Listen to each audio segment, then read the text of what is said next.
नमो भगवते पराय कालाय नमः कालरूपिण्यै दुर्गायै नमः कालजीवगुणादीनामभिमानिने चतुर्मुखाय नमः सर्वेभ्यो देवेभ्यः देशकालाभिमानिभ्यः। अथातः भागवते द्वितीये स्कन्धे नवमे अध्याये षष्ठत्रिंशः श्लोकः ಎರಡನೇ ಸ್ಕಂದದ 9ನೇ ಅಧ್ಯಾಯದ 36ನೇ ಶ್ಲೋಕः व्याक्रियते।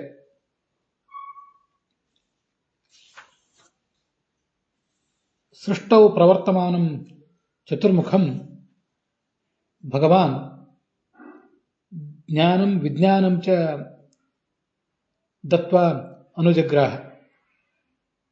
चतुश्लोकीं च भागवतस्य उपदिदेश। अपि च यावत् चतुर्मुखः मे समुन्नद्धमदः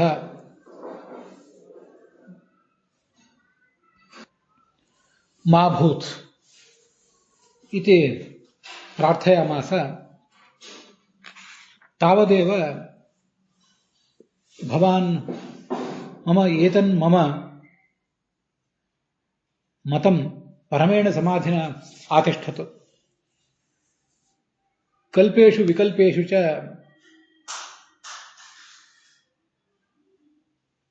मम मतम् आतिष्ठन् भवान् नैव कर्हिचित् विमुह्यति इति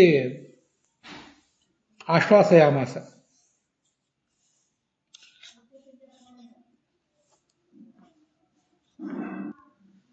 अपि च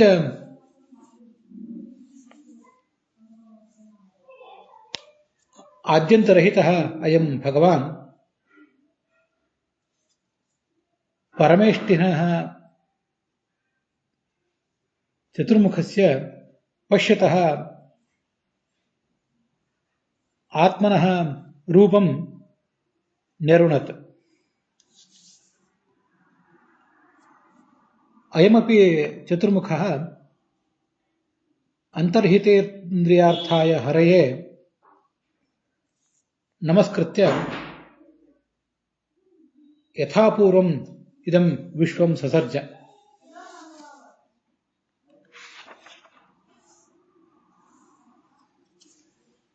यदा अयं चतुर्मुखः प्रजापतिः धर्मपतिः प्रजानां भद्रमन्विच्छन् शुभान् नियमान् आचरत्, तदा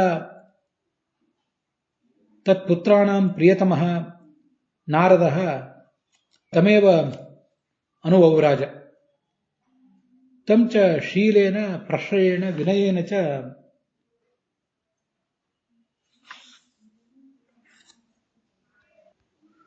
शुश्रूषमाणोऽयं देवर्षिः नारदः। स तु मायेशस्य भगवतः मायां विविदिषुः पितरं चतुर्मुखं शुश्रूषया पर्यतोषयत्।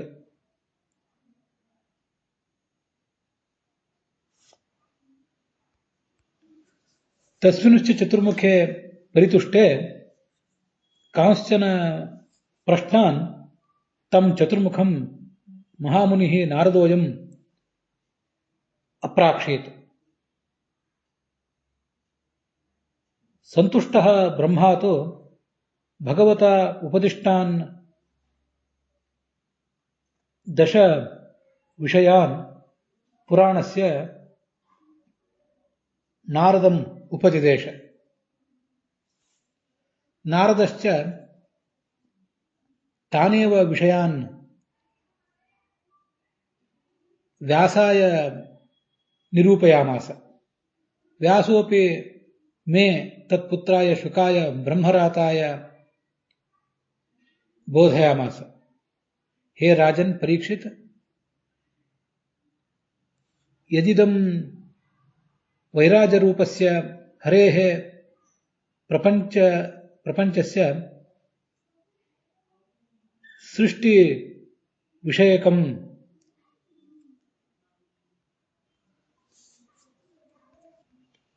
ತ್ವಯಾ ಜಿಜ್ಞಾಸ್ಯತೆ ಅಹಮಪಿ ತಾಹ ಜಿಜ್ಞಾಸಾಹ ತೇನೈವ ಪುರಾಣೇನ ವ್ಯಾಕರೋಮಿ ಇತಿ. ಚತುರ್ಮುಖ ಬ್ರಹ್ಮನಿಗೆ ಪರಮಾತ್ಮ ಜ್ಞಾನವನ್ನು ಕೊಟ್ಟ. ನನ್ನಲ್ಲಿ ಮನಸ್ಸನ್ನು ಇಟ್ಟು ಸೃಷ್ಟಿ ಮಾಡು, ಅದರಿಂದ ನಿನಗೆ ಮುಂದೆ ಯಾವ ಕಲ್ಪದಲ್ಲಿಯೂ ಕೂಡ ಅಹಂಕಾರ ಬರೋದಿಲ್ಲ ಅಂತ ಸಮಾಧಾನ ಮಾಡಿದ್ದ.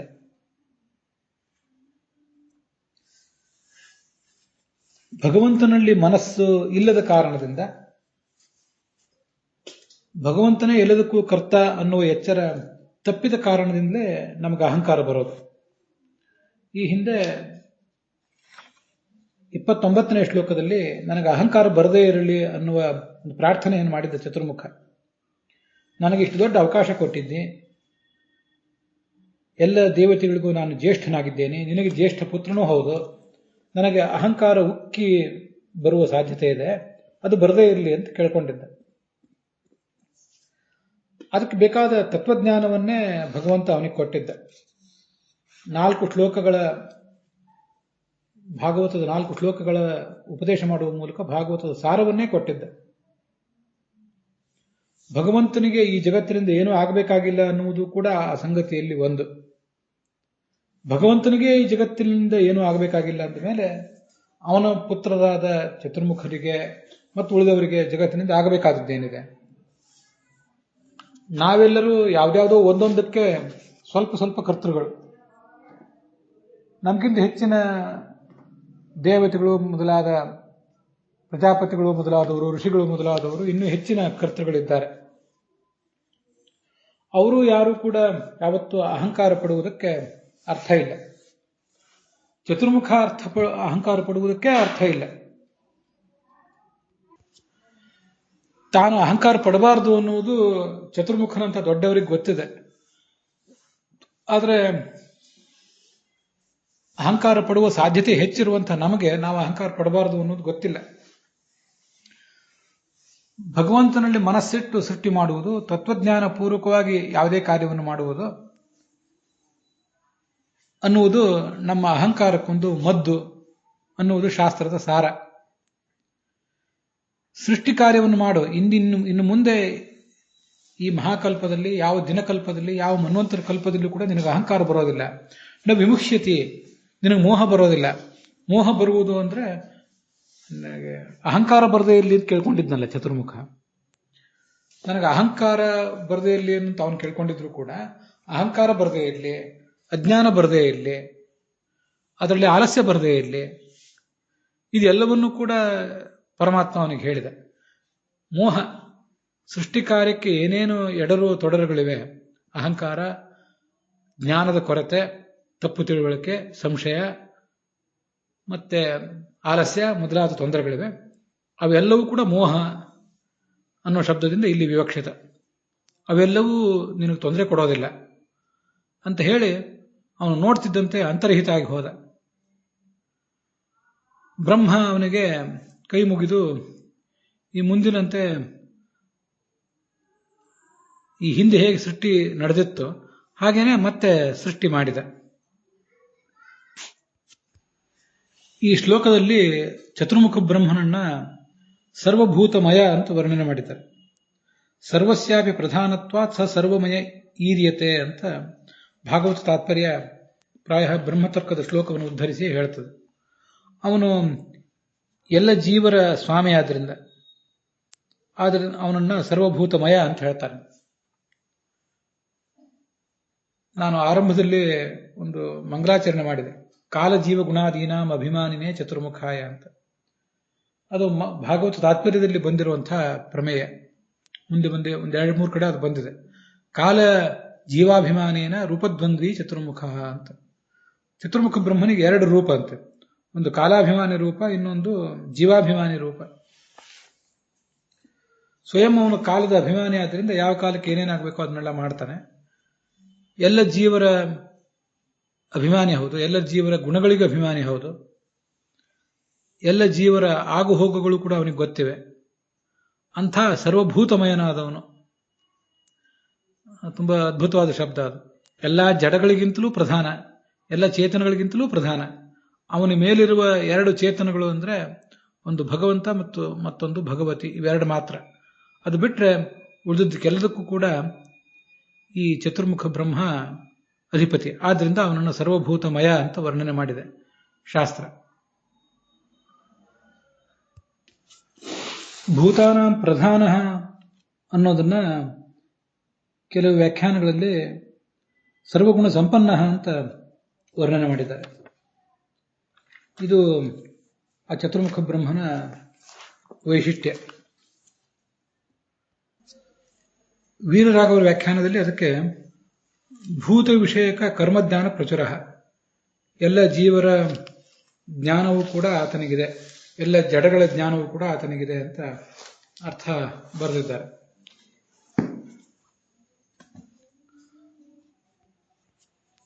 ಆಚಾರ್ಯರು ಹೆಚ್ಚಿನ ಕಡೆ ಅಲ್ಲ, ಮಯ ಅಂತ ಬಂದಾಗ ಪ್ರಧಾನ ಅನ್ನೋ ಅರ್ಥವನ್ನು ಹೇಳ್ತಾರೆ. ಮಯಂ ಪ್ರಧಾನ ಮುದ್ದಿಷ್ಟಂ ಅಂತ. ಅದಕ್ಕನುಸಾರವಾಗಿ ಇಲ್ಲಿ ನಾವು ಸರ್ವಭೂತಗಳಲ್ಲಿಯೂ ಪ್ರಧಾನ ಅನ್ನೋ ಅರ್ಥವನ್ನು ಗ್ರಹಿಸಬೇಕು. ಆಗೊಮ್ಮೆ ನಾರದ ಋಷಿ ಅಲ್ಲಿಗೆ ಬಂದ ಅಂತ ವರ್ಣನೆ ಮಾಡ್ತಾರೆ 39ನೇ ಶ್ಲೋಕದಲ್ಲಿ. ಇವನು ಚತುರ್ಮುಖ ಬ್ರಹ್ಮ ಪ್ರಜಾಪತಿ, ಎಲ್ಲ ಪ್ರಜೆಗಳಿಗೂ ಪತಿ, ಮುಖ್ಯ ದೊಡ್ಡ ಸೃಷ್ಟಿಕರ್ತ, ಧರ್ಮಪತಿ, ಧರ್ಮದ ವ್ಯವಸ್ಥೆ ಮಾಡಿದವನು. ಅಂಥವನು ನಿಯಮಾನ್ ವ್ಯಮಾನ್ ಪ್ರಜಾನಾಂ ಭದ್ರಮನ್ವಿಚ್ಛನ್ ಸ್ವಾರ್ಥಕಾಮಯ ಆಚರತ್.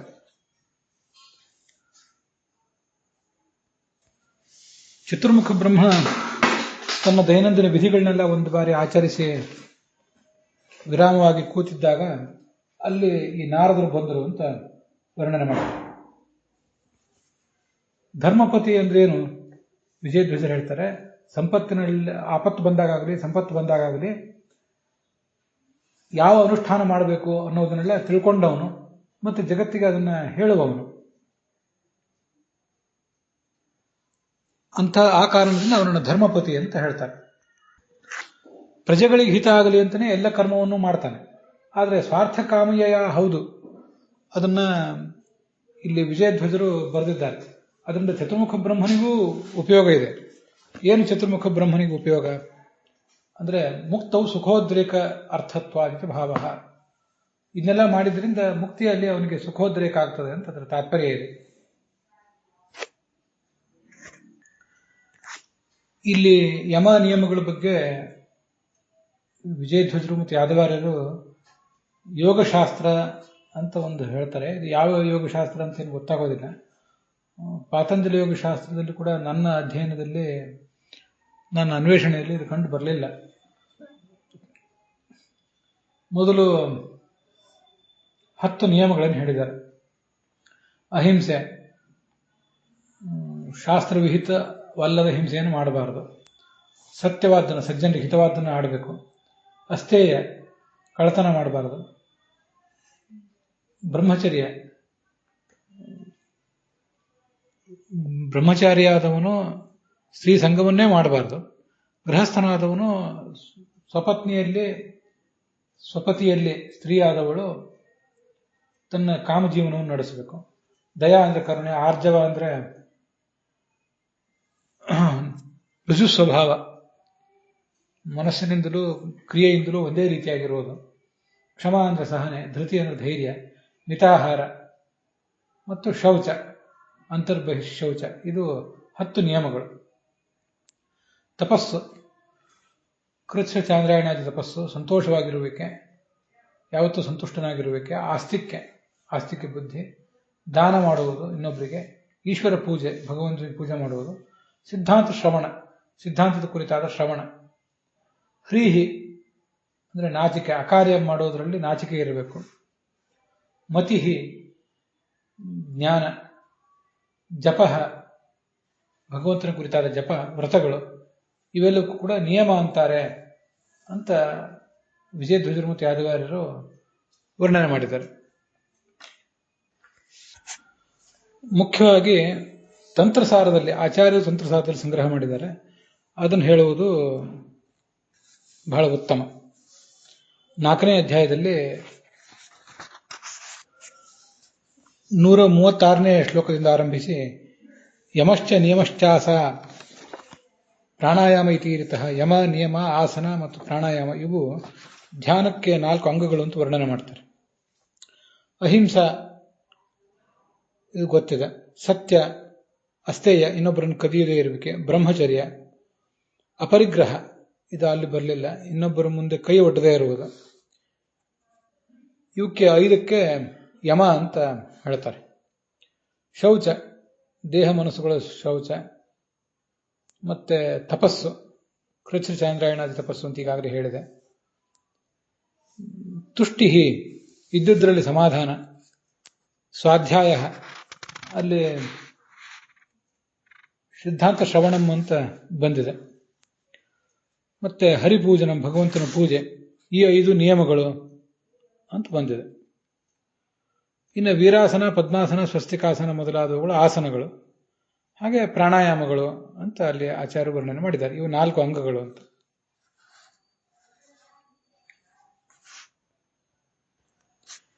ಹೀಗೆ ಬೇರೆ ಶಾಸ್ತ್ರದಲ್ಲಿ ಎಷ್ಟಾದರೂ ವರ್ಣನೆ ಮಾಡಿರಬಹುದು.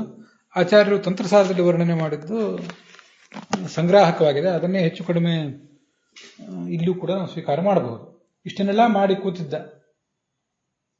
ಆವಾಗ ತಮ್ ನಾರದ ಪ್ರಿಯತಮಃ ರಿಕ್ತಾದಾನ ಮನೋವೃತಃ.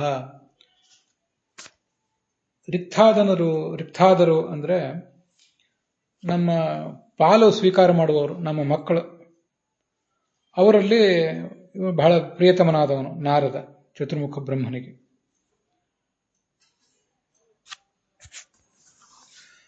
ಒಟ್ಟಾರೆ ನಮ್ಮ ದಾಯ ಅಂದ್ರೆ ನಮ್ಮ ಭಾಗ ಅಂತ ಅರ್ಥ. ನಾವೇನು ಸಂಪತ್ತನ್ನು ಗಳಿಸಿದ್ದೀವಿ ಅದರ ಒಂದು ಭಾಗ ಅಂತ ಅದರ ಅರ್ಥ.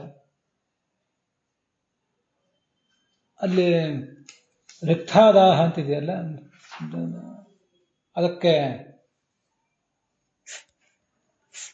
ರಿಕ್ತ ಅಂದ್ರೆ ಪಾಲು ಅಂತ ಅರ್ಥ. ಕಿಂ ರಿಕ್ತ ಹಾರೈಹಿ ಸ್ವಜನಾಕ್ಕೆ ಬಂಧುವಿಹಿ ಅಂತ ಭಾಗವತನ ಒಂದು ಕಡೆನೂ ಹೇಳ್ತದೆ. ಎಲ್ಲ ಸಂಬಂಧಿಕರು ಮೊದಲಾದವರು ತಮ್ಮ ಪಾಲು ಏನು ನಮ್ಮಿಂದ ಸಿಗಬೇಕಾಗಿದೆ ಅದಕ್ಕಾಗಿ ಕಾದಿರ್ತಾರೆ ಅಂತ. ಅಂತೂ ನಮ್ಮ ಮಕ್ಕಳು, ಮೊಮ್ಮಕ್ಕಳು, ತಮ್ಮಂದಿರು, ಹೀಗೆ ನಮ್ಮೆಲ್ಲ ಅವಲಂಬಿತರು ಕೂಡ ನಮ್ಮ ಪಾಲನ್ನು ಸ್ವೀಕಾರ ಮಾಡುವಂಥವ್ರು ಅವರು. ಈ ಚತುರ್ಮುಖ ಬ್ರಹ್ಮನ ಮಕ್ಕಳೇನಿದ್ದಾರೆ ಅವನ ಪಾಲನ್ನು ಸ್ವೀಕಾರ ಮಾಡುವವರು, ಅವರಲ್ಲಿ ಇವನು ಶ್ರೇಷ್ಠ ನಾರದ ಅಂತ. ಆದರೆ ಈ ದೇವತೆಗಳಿಗೆ ಸಂಬಂಧಪಟ್ಟಂತೆ ಒಂದು ಸಂಗತಿಯನ್ನು ವರ್ಣನೆ ಮಾಡ್ತಾರೆ ಬ್ರಹ್ಮಸೂತ್ರ ಭಾಷ್ಯದಲ್ಲಿ.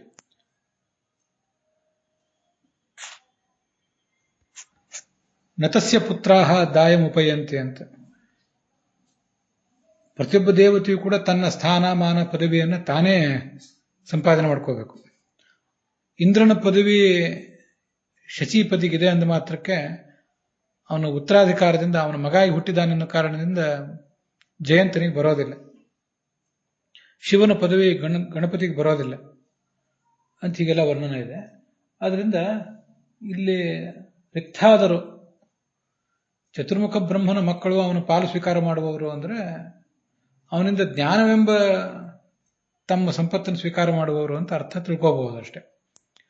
ಅದರಲ್ಲೂ ಚತುರ್ಮುಖ ಬ್ರಹ್ಮ ಏನು ಜ್ಞಾನ ಕೊಡ್ತಾನೆ ಅದು ಇವರ ಯೋಗ್ಯತೆಗೆ ಅನುಗುಣವಾಗಿ ಸಿಗುತ್ತದೆ ಹೊರತು ಚತುರ್ಮುಖ ಬ್ರಹ್ಮನ ಪದವಿ ಯಾರಿಗೂ ಸಿಗೋದಿಲ್ಲ.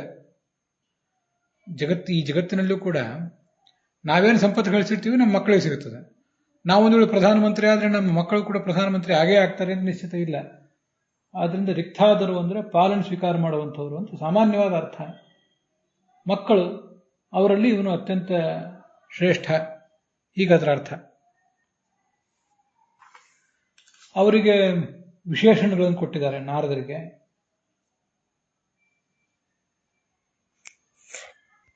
ತನ್ನ ಶೀಲದ ಮೂಲಕ, ಪ್ರಶ್ರಯ ವಿನಯದ ಮೂಲಕ, ಇಂದ್ರಿಯ ನಿಗ್ರಹದ ಮೂಲಕ ಆತನನ್ನು ಸೇವೆ ಮಾಡಬೇಕು ಅಂತ ಬಯಸಿದ್ದ ಆ ನಾರದ.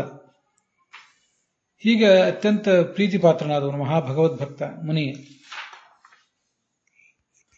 ಅವನಿಗೆ ಮಾಯೇಶಸ್ಯ ಮಾಯಾಂ ವಿವಿಧಿಷು ಅಂತ, ಮಾಯೇಶನಾದ ಭಗವಂತನ ಮಾಯೆಯನ್ನು ತಿಳಿಯಲಿಕ್ಕೆ ಬಯಸಿದ್ದ ಅವನು ಅಂತ ವರ್ಣನೆ ಮಾಡಿದ್ದಾರೆ. ಅದೇನು ಮಾಯೇಶನಾದ ಭಗವಂತನ ಮಾಯೆಯನ್ನು ತಿಳಿಯುವುದು ಅಂದ್ರೆ ಏನು ಅಂತ ಗಮನಿಸಬೇಕು. ಅದಕ್ಕೆ ಆಚಾರ್ಯರು ಅಲ್ಲಿ ಭಾಗವತ ತಾತ್ಪರ್ಯ ಬರೆದಿದ್ದಾರೆ. ಮಾಯಾಮ್ ಅಂದ್ರೆ ಮಹಾತ್ಮ್ಯಂ, ಭಗವಂತನ ಮಹಾತ್ಮ್ಯವನ್ನು ತಿಳಿಯಬೇಕು ಅಂತ ಬಯಸಿದ ಅಷ್ಟೆ. ಅವನು ಮಾಯೇಶ, ಭಗವಂತ ಮಾಯೇಶ ಅಂದ್ರೆ ಬೇರೆಯವರಲ್ಲಿ ಏನೊಂದು ಮಾಯೆ ಇದೆ, ಮಾಯಾ ಅಂದ್ರೆ ಮಹಾತ್ಮ್ಯ, ಅವರಲ್ಲಿ ಒಂದು ವೈಭವ ಇದೆ, ಆ ವೈಭವಕ್ಕೆಲ್ಲ ಇವನೇ ಅಧಿಪತಿ, ಇವನಿಂದ ಅವರಿಗೆ ಆ ವೈಭವ ಎಲ್ಲ ಬಂದದ್ದು. ಮುಖ್ಯತೋ ವಿಷ್ಣು ಮಹಾತ್ಮ್ಯಂ ಮಾಯಾ ಶಬ್ದೇನ ಉದಿತಂ ಭವೇತ್. ಮುಖ್ಯವಾಗಿ ಮಾಯಾ ಅಂದ್ರೆ ಭಗವಂತನ ಮಹಿಮೆಗೆ ಮಾಯಾ ಅಂತಾರೆ. ಪ್ರಧಾನತ್ವಾತ್ ಮಾತೃತ್ವಾತ್ ಮೇಯತ್ವಂ ಚೈವ ತಸ್ಯಹಿ ಅಂತ ತಾತ್ಪರ್ಯ. ಅದಕ್ಕೆ ಮಾಯಾ ಅಂತ ಯಾಕೆ ಹೇಳ್ತಾರೆ ಅನ್ನೋದನ್ನೆಲ್ಲ ಈ ಶ್ಲೋಕಗಳಲ್ಲಿ, ಆ ಭಾಗವತ ತಾತ್ಪರ್ಯದ ಶ್ಲೋಕಗಳಲ್ಲಿ ವರ್ಣಿಸಿದ್ದಾರೆ. ಪ್ರಧಾನತ್ವಾತ್, ಭಗವಂತನ ಮಹಿಮೆ ಅನ್ನೋದು ಎಲ್ಲದಕ್ಕಿಂತ ಪ್ರಧಾನ ಆದ್ರಿಂದ ಅವನನ್ನ ಮಾಯಾ ಅಂತ ಹೇಳ್ತಾರೆ, ಮಾಯೇಶ ಅಂತಾರೆ. ಅವನ ಮಾಯೆಯನ್ನ ಮಾಯಾ ಅಂತ ಹೇಳ್ತಾರೆ. ಅದಲ್ಲದೆ ಮತ್ತೊಂದು ಅರ್ಥವನ್ನು ಹೇಳ್ತಾರೆ, ಮಾತೃತ್ವಾತ್ ಮೇಯತ್ವಂ ಚೈವ ತಸ್ಯಹಿ ಅಂತ. ಮಾತೀತಿ ಮಾಯಾ, ಭಗವಂತ ಎಲ್ಲವನ್ನೂ ತಿಳಿದವನಾದ್ರಿಂದ ಮಾಯಾ ಅನ್ಬೇಕು ಅವನನ್ನು. ಹಾಗೆ ಮೀಯತೆ, ಎಲ್ಲರಿಂದ ತಿಳಿಯಲ್ಪಡ್ತಾನಾದ್ರಿಂದ ಮಾಯಾ ಅಂತ ಹೀಗೊಂದು ನಿಷ್ಪತ್ತಿಯೂ ಕೂಡ ಇದೆ. ಇದು ಮಾಯೆಗೂ ಮಾಯೇಶನಾದ ಭಗವಂತನಿಗೂ ತಿಳಿತಾನೆ ಮತ್ತು ತಿಳಿಯಲ್ಪಡ್ತಾನೆ ಅನ್ನುವ ನಿಷ್ಪತ್ತಿ ಹೊಂದುತ್ತದೆ. ಅವನ ಸರ್ವಜ್ಞತ್ವವನ್ನು ತಿಳಿಯಬೇಕಾಗಿದೆ, ಅವನ ಮಹಿಮೆಯನ್ನು ತಿಳಿಯಬೇಕಾಗಿತ್ತು ನಾರದರಿಗೆ. ಅದಕ್ಕಾಗಿ ಇದನ್ನು ಕೇಳಿದರು. ಚತುರ್ಮುಖ ಬ್ರಹ್ಮ ನಾರದ ಮಾಡಿದ ಸೇವೆಯನ್ನ ಗಮನಿಸಿ ಸಂತೋಷಪಟ್ಟ. ಭೂತಕೃತ್, ಎಲ್ಲ ಪ್ರಾಣಿಗಳನ್ನು ಸೃಷ್ಟಿಸುವಂಥವನು.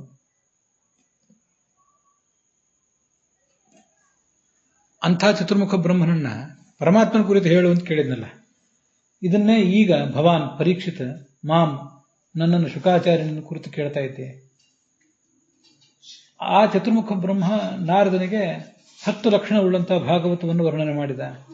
ಅದನ್ನು ಮುಂದೆ ನಾನು ಮತ್ತೊಂದ್ಸರಿ ಹೇಳುವನಿದ್ದೇನೆ, 10 ಲಕ್ಷಣ ಯಾವ್ದ್ಯಾವ್ದು ಅಂತ. ಸರ್ಗ, ಮನ್ವಂತರ ಇತ್ಯಾದಿಗಳ ಬಗ್ಗೆ ಅಲ್ಲಿ ಮುಂದೆ ವರ್ಣನೆ ಮಾಡ್ತಾರೆ.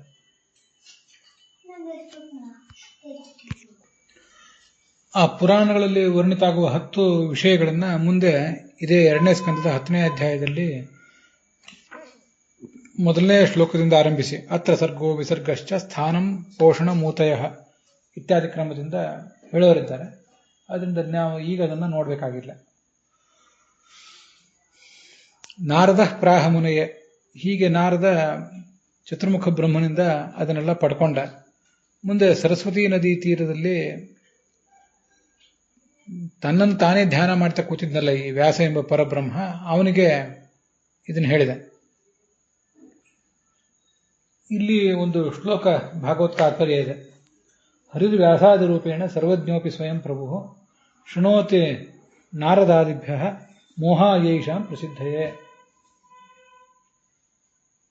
ವ್ಯಾಸ ಇತ್ಯಾದಿ ರೂಪದಿಂದ ಭಗವಂತ ಅವತಾರ ಮಾಡಿದಾಗ, ಹಾಗೆ ಕೃಷ್ಣ ಇತ್ಯಾದಿ ರೂಪದಿಂದ ಅವತಾರ ಮಾಡಿದಾಗಲೂ ಕೂಡ ತನಗೆಲ್ಲವೂ ಗೊತ್ತಿದ್ರೂ ಇನ್ಯಾರ್ದಾದ್ರೂ ಮೂಲಕ ಕೆಲವು ನಿರ್ದಿಷ್ಟ ಪ್ರಸಂಗಗಳಲ್ಲಿ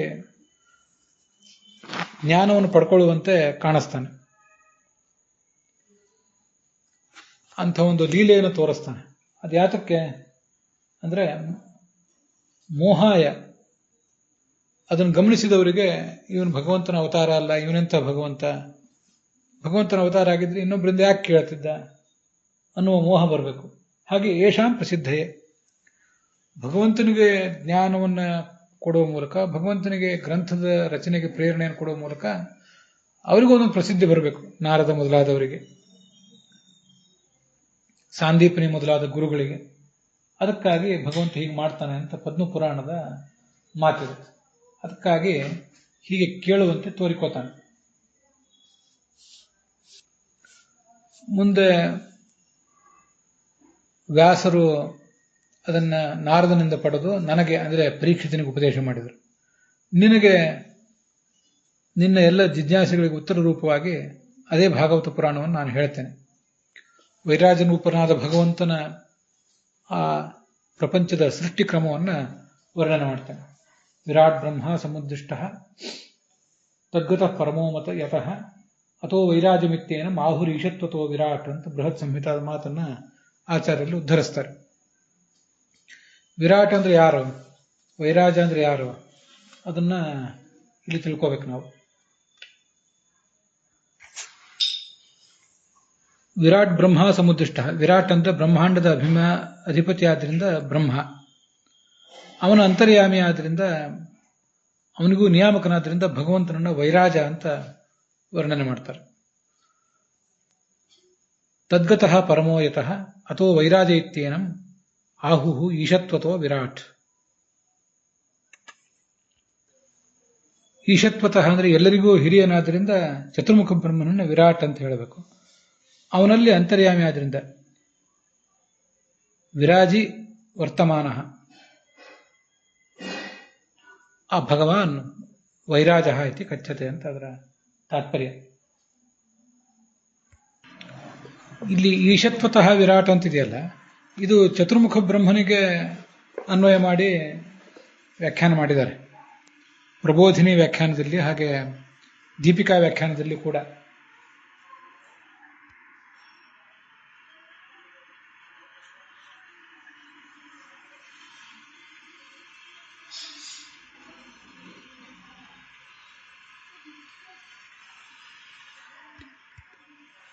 ಯಾದವಾರ್ಯ ವ್ಯಾಖ್ಯಾನದಲ್ಲೂ ಹಾಗೆ ಕಾಣಿಸ್ತದೆ.